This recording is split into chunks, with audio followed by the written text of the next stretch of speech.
गोदी मीडिया जैसे उनका है वैसे गोदी चुनाव आयोग बना दिया, तो साफ दिखा रहा है कि आपकी मंशा क्या है। 27 लाख लोगों का नाम पश्चिम बंगाल से काट दिया गया था, सब सुप्रीम कोर्ट में गए, सुप्रीम कोर्ट ने कहा कि इस बार वोट मत डालिए, अगले बार डालिए। हाँ, तेजस्वी जी नहीं थे, तेजस्वी जी किसी कारण से नहीं थे, लेकिन अभी तो नॉमिनेशन फाइल हो रहा है, चुनाव जब होगा शुरू होगा तो सब लोग रहेंगे। मोदी जी के बात का तो वैलिडिटी अब जनता भी नहीं मानती है, कोई मानता नहीं। अब बॉस उनके होंगे बीजेपी में, इतना वजन उनका है, कैसे भारी जाएंगे? वो अकेले पढ़ा लिखा है, बाकी 243 विधायक सब अनपढ़। ठीक है, वो कुछ बातें उठाते हैं, कुछ मुद्दों को उठाते हैं सोशल मीडिया में उनके। देखिए, बांकेपुर उपचुनाव को लेकर रेखा गुप्ता नामांकन प्रक्रिया में जा रही हैं, नामांकन कराने जा रही हैं। आप जानते हैं कि यह भाजपा के लिए नाक की लड़ाई हो चुकी है, तो वहीं प्रशांत किशोर के लिए मान सम्मान की लड़ाई है। लेकिन जब रेखा गुप्ता नामांकन के लिए जा रही हैं तो सवाल खड़ा हो रहा है कि किस तरह से जो 40 वर्षों से लगातार जिस तरह से दावे हो रहे हैं, भाजपा जो है अब लगातार जीत रही है बांकीपुर उपचुनाव, उस पर कैसे जो है राजद जीत पाएगी। देखा जा रहा है कि प्रश्न चिन्ह खड़े हो रहे हैं कि नामांकन के दौरान लालू प्रसाद यादव जो राजद के सुमरूपों हैं उनकी अनुपस्थिति होती है, तेजस्वी यादव भी जो है उस समय उपस्थित नहीं होते हैं।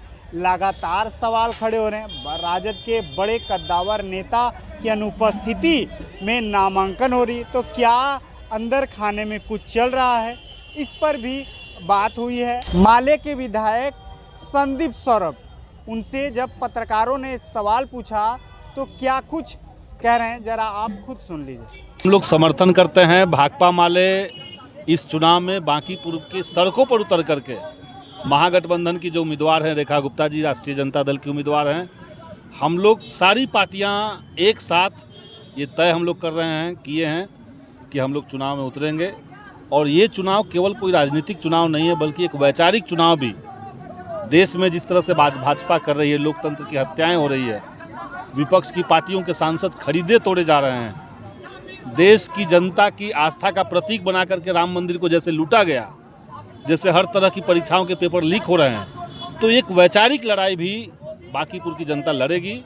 उसमें महागठबंधन के साथ हम लोग लड़ करके रेखा गुप्ता को जितवाने का काम करेंगे। विधायक जी, आज जो रेखा गुप्ता का नॉमिनेशन है, बड़े नेता यहाँ पर नहीं दिखे महागठबंधन के। महागठबंधन की सारी पार्टियों के बड़े नेता तो थे इसमें। जिस पार्टी से रेखा गुप्ता महागठबंधन के उम्मीदवार हैं, उसके राष्ट्रीय अध्यक्ष थे तेजस्वी जी नहीं। हाँ, तेजस्वी जी नहीं थे, तेजस्वी जी किसी कारण से नहीं थे, लेकिन अभी तो नॉमिनेशन फाइल हो रहा है, चुनाव जब होगा शुरू होगा तो सब लोग रहेंगे। कितना चैलेंजेज होगा बांकीपुर को लेकर? चैलेंज होगा, जैसे बीजेपी जिस तरीके से सत्ता का दुरुपयोग चुनावों में कर रही है, अगर फ्री एंड फेयर चुनाव हो जाए तो बीजेपी तो कहीं मुंह दिखाने लायक नहीं बचेगी। सर, बीजेपी का गढ़ रहा है, लगभग 20 से 30 सालों का वो सीट रहा है बीजेपी का, क्या लगता है गढ़ को भेद पाइएगा आप लोग? गढ़ों मठों को तोड़ेंगे, इतिहास की धारा मोड़ेंगे। प्रशांत किशोर चुनाव लड़ रहे हैं, राजनीतिक सलाहकार माने जाते हैं, कितनी बड़ी चुनौती मानते हैं उनको? चुनौती क्या है? चुनाव में चुनाव लड़ने का अधिकार सबको है। प्रशांत किशोर लड़ रहे हैं, मोदी जी दावे बड़े बड़े वो पहले भी किए थे, अभी भी कर रहे होंगे। प्रशांत किशोर अब कुछ वोट बीजेपी के काट ले तो अच्छी बात है। विधायक जी, मोदी जी बोले थे कि नितिन नवीन हमारे बॉस है, आप उनके बॉस पे आपकी प्रत्याशी उतरा है महागठबंधन में। मोदी जी क्या लग के रहा है? बात का तो वैलिडिटी अब जनता भी नहीं मानती है, कोई मानता नहीं। अब बॉस उनके होंगे बीजेपी में, लेकिन बीजेपी कैसे चलता है, कैसे दो लोगों के तंत्र रिमोट से काम चलता है, तो सब लोग जानते हैं। राष्ट्रीय अध्यक्ष जो बन गए वही राष्ट्रीय इच्छा उनकी हो जाएगी, ऐसे तो नहीं है। तो वो भी अमित शाह और मोदी के अंडर में ही काम कर रहे हैं, कहने के लिए बॉस हो सकते हैं। प्रशांत किशोर को कैसे लगते हैं? वो भी मैदान में उतरे हैं, पिछले बार विधानसभा। प्रशांत किशोर को भी हर चीज़ साबित करना है। अभी बिहार के अंदर जो बड़ी बड़ी बातें वो कह रहे हैं उसको साबित करना है ज़मीन पे। जितना आसान राजनीति को वो समझा रहे थे, राजनीति की जो जटिलताएं हैं, सोसाइटी की जो जटिलताएं हैं, जिसमें कई सारे मुद्दों से आंख मूंद करके वो निकल जाते हैं, उन जटिलताओं से अब सामना पड़ेगा तो उनको समझ में आएगा। जेजेडी से उम्मीदवार वीना मानवी उतरी है, महिला है, क्या लगता है? चुनाव है, लोकतंत्र है, जितनी पार्टियां हैं, जितनी तरह की विचारधारा हैं, सब स्वतंत्र हैं, सब लड़े। रेखा गुप्ता बड़े वोटों से जो है जीत हासिल करेंगे। हम लोग उनको चुनाव जितवाने के लिए भारी बहुमत से जितवाने के लिए ही तो मेहनत कर रहे हैं। महागठबंधन की पूरी समर्थन है। महागठबंधन इंटैक्ट है, सारी पार्टियां एक साथ आज थी, सारी पार्टियों के नेता थे, प्रमुख नेता थे, जो जिम्मेदार पद होते हैं, राज्य सचिव, जिला सचिव, अध्यक्ष, ये सब लोग थे सब पार्टी के। वहाँ तय हुआ है कि हम लोग एक साथ इनके पक्ष में हैं। प्रशांत किशोर सीधे तौर पे कह रहे हैं अगर हम जीत जाएंगे तो 242 विधायक पे भारी तो रहेंगे। वो तो कुछ बोल सकते हैं, कैसे भारी रहेंगे, कितना वजन उनका है, कैसे भारी रहेंगे। वो अकेले पढ़ल लिखल है, बाकी 243 विधायक सब अनपढ़ है।